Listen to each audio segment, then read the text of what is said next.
Hello everyone, welcome to learning science. आज का topic है experimental determination of coefficient of viscosity eta for a liquid Poiseuille's method. आज हम experimentally determine करेंगे coefficient of viscosity को एक लिक्विड का पॉइसियल्स मेथड का यूज़ करके।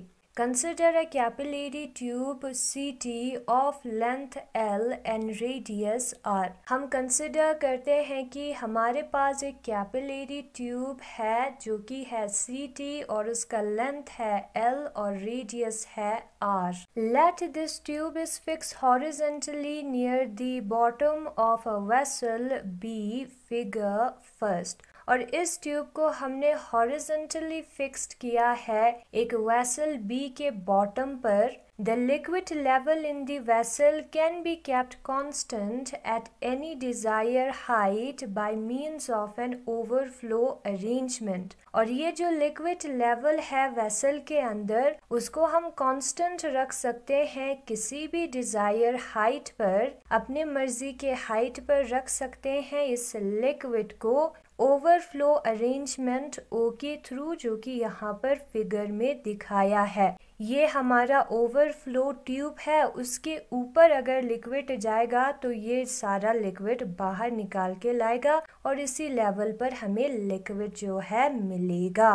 ठीक है, इस लेवल से जब भी कभी लिक्विड ऊपर जाएगा तो ओवरफ्लो ट्यूब जो है उस लिक्विड को बाहर निकालेगा। A clean and dry beaker of known weight is placed below the outer end of the tube CT to collect the liquid flowing out through it। फिर उसके बाद हम जो है एक साफ और ड्राई बीकर को, एक साफ और सूखे बीकर को जो है जिसका वेट हमें पता है उसको प्लेस करेंगे इस कैपिलरी ट्यूब CT के आउटर एंड पर, और जो लिक्विड है जो कि इस ट्यूब से निकलेगा उसको ये जो बीकर है वो कलेक्ट करेगा। In this experiment the liquid is allowed to flow out in a slow trickle. और इस एक्सपेरिमेंट में लिक्विड जो है स्लो टिकल में धीरे धीरे जो है बाहर फ्लो होगा। The liquid is collected in the beaker for a known time. एक नोन टाइम के लिए ये जो लिक्विड है वो बीकर में कलेक्ट होगा, यानी कि जो टाइम है जिसमें ये लिक्विड कलेक्ट हो रहा है बीकर में वो हमें पता है, हम उसको नोट करेंगे।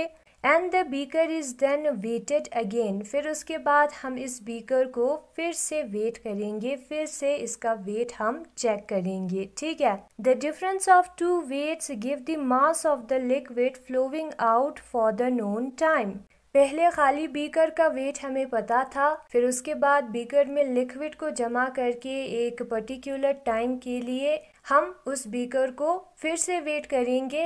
एंड जब हम पहले वाले वेट में से अभी जो वेट निकला है उसको माइनस करेंगे तो हमें जो है लिक्विड का मास मिलेगा जो कि एक नोन टाइम के लिए फ्लो हुआ है। Let the mass of the liquid comes out to be m।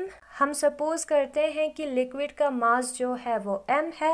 And knowing rho the density of the liquid, जो डेंसिटी है लिक्विड का उसको जानकर which is rho its volume can be calculated. उसका वॉल्यूम हम calculate कर सकते हैं। डेंसिटी जो है वो मास अपॉन वॉल्यूम के बराबर होता है, तो वॉल्यूम जो है वो मास अपॉन डेंसिटी के बराबर होगा। Let t is equal to time for which the liquid is allowed to flow।